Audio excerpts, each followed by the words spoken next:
Two young people arrive at the same office on the same morning. Both are qualified, both are ambitious, both have prepared for the interview. The first sits quietly in reception, holding a printed resume a little too tightly. They have studied the company website. They have memorized the interviewer's name. They have rehearsed how to introduce themselves without sounding nervous. Through the glass, they can see a long table, senior executives, and a room that feels more important than any room they have entered before. Then the second candidate arrives. They walk through the lobby with less hesitation. Not because they are necessarily more capable, not because they have worked harder, but because the environment is familiar. Before the interview begins, one of the executives looks up, smiles, and says, "I worked with your father years ago." The two careers may begin on the same morning, but their starting lines were built years apart.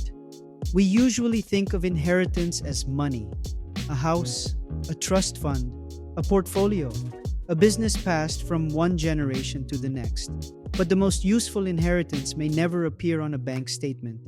It may be knowing who to call, understanding which institution matters, recognizing how senior people speak, knowing what questions are safe to ask, knowing which risks are survivable, and knowing that if the first plan fails, life will not immediately collapse. Wealth does not only pass down what a child owns, it can pass down what a child already understands. And long before a first salary is earned, that understanding can begin shaping a career. The first advantage is often invisible because it does not feel like an advantage to the person receiving it. It feels ordinary. A teenager hears adults discussing universities over dinner. They listen to conversations about law, finance, medicine, business, property, or international work. They learn that certain internships matter more than others. They hear which qualifications carry influence. They understand that some opportunities are found through public applications while others begin with a private introduction. No one may sit them down and explain the system formally. They absorb it. A parent mentions that a particular graduate program opens applications in September.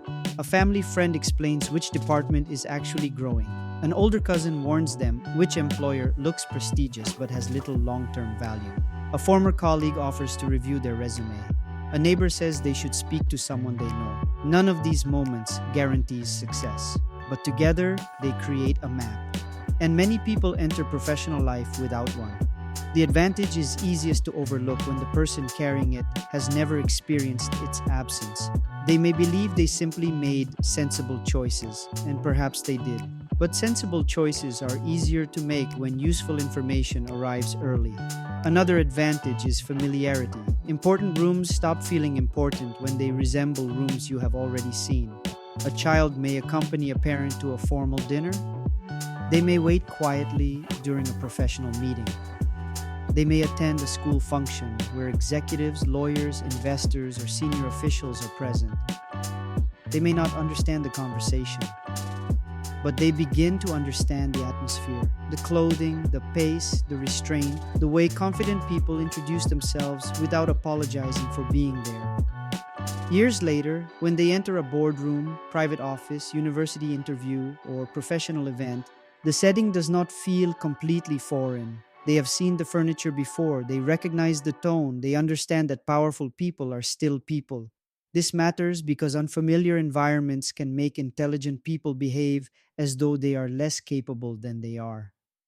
They may speak too quickly, over-explain, avoid asking questions, treat every senior person as distant authority, spend so much energy monitoring themselves that they struggle to think clearly. Another person may enter the same room and appear naturally confident, but confidence sometimes looks like personality when it is really memory. The room feels normal because some version of it existed throughout childhood.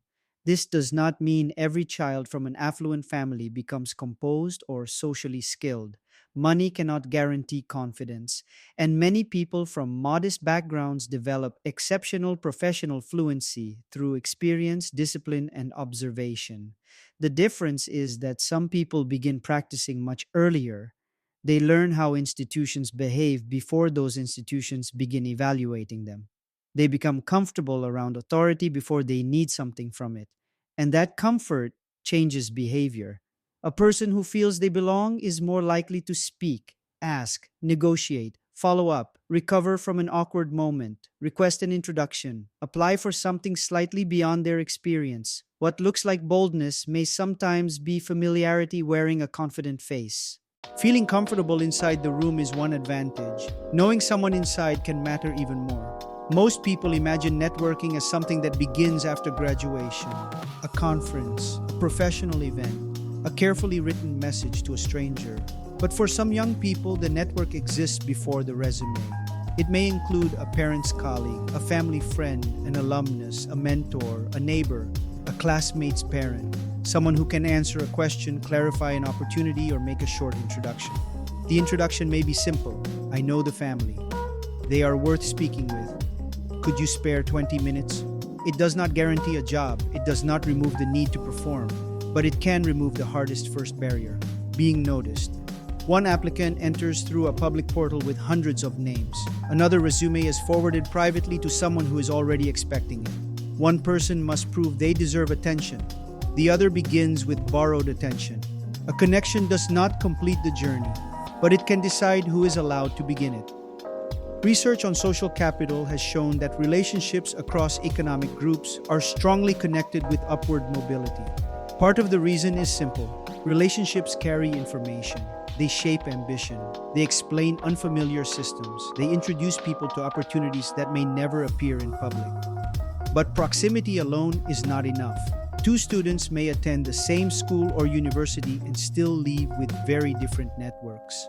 One has learned how to form relationships with teachers, alumni, employers, and senior professionals.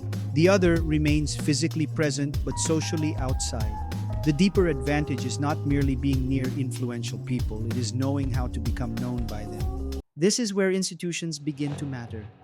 A prestigious school or university is usually discussed as an educational product. Better teachers, smaller classes, stronger facilities, more resources. But education is only one part of what the institution provides. It also provides concentration, a concentration of ambitious students, influential families, recognized employers, alumni networks, professional expectations, and future decision makers who meet one another before any of them has power.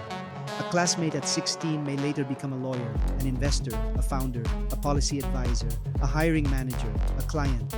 A useful relationship may begin when neither person has anything to offer. That is precisely why it can become powerful later. It was formed before the transaction was needed. Research in the United States has shown that access to highly selective institutions is not evenly distributed.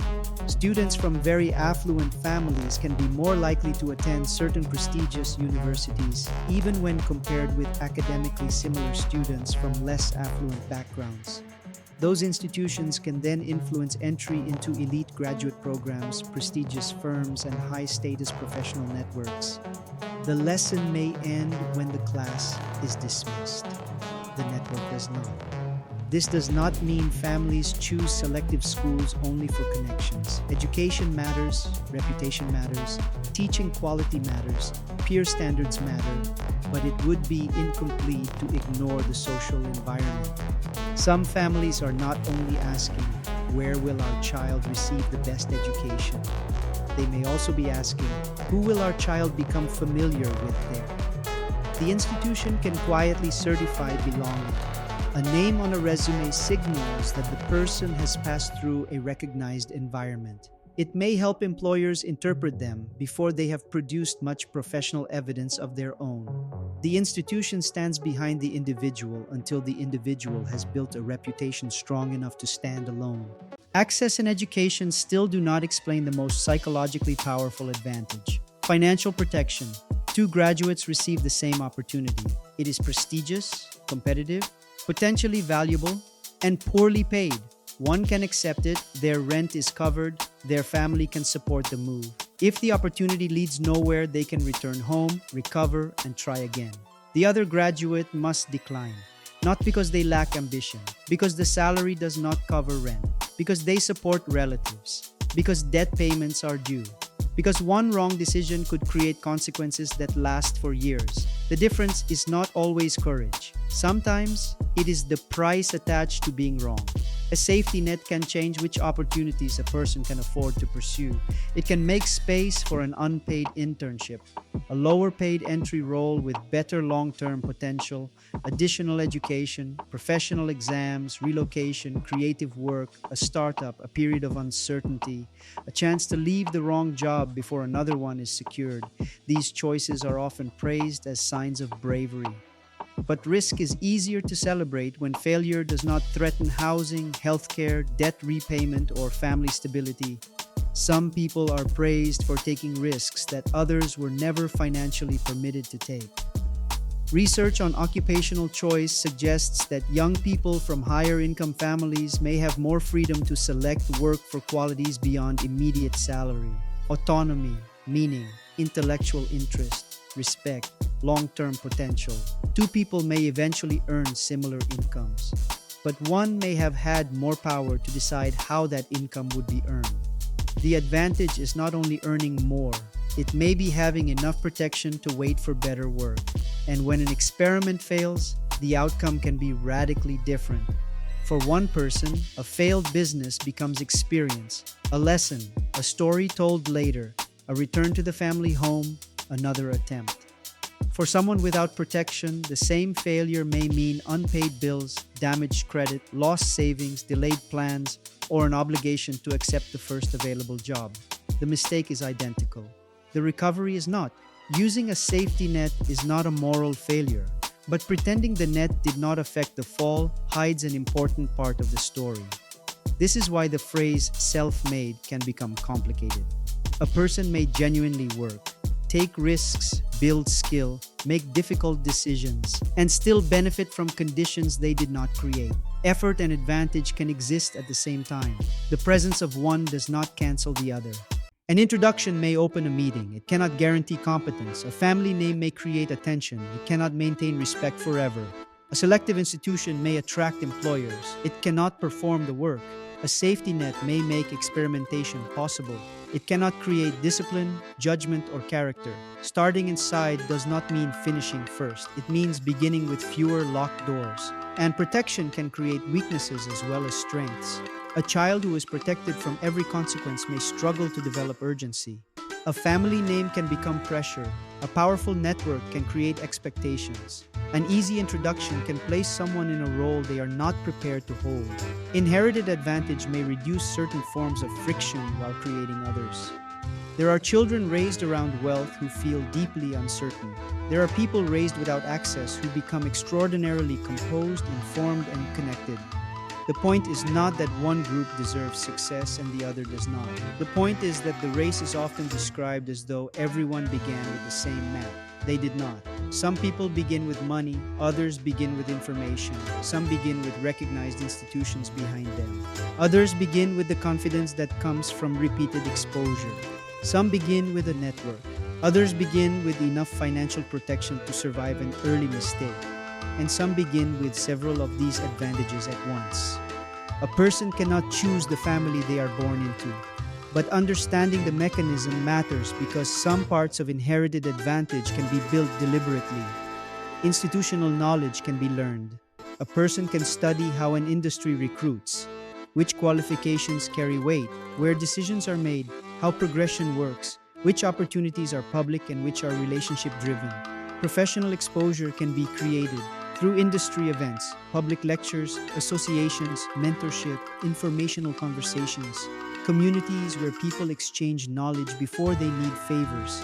Relationships can be built before a crisis makes them urgent. A person can ask for insight rather than immediately asking for employment.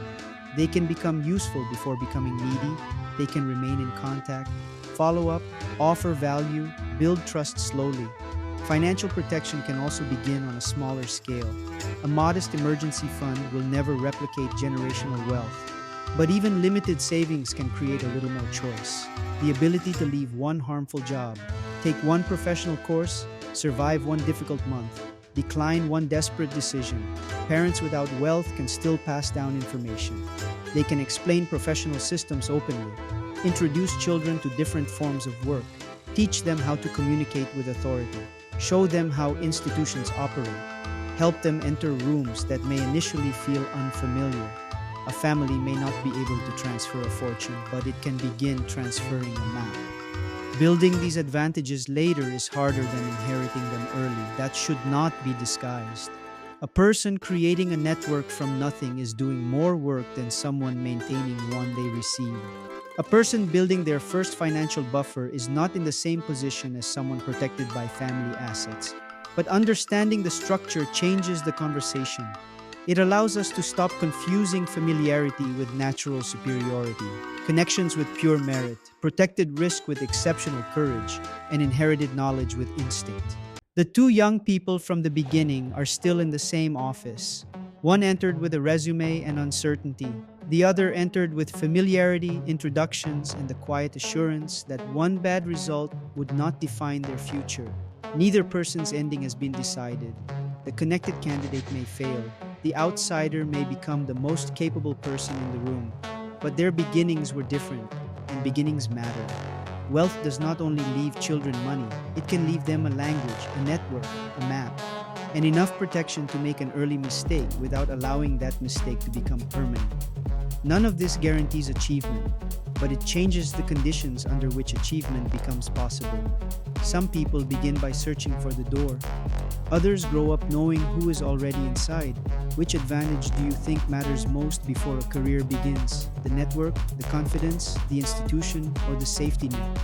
Share your answer in the comments and subscribe to CurioHush for more quiet stories about luxury, status, desire, and the hidden systems shaping modern behavior.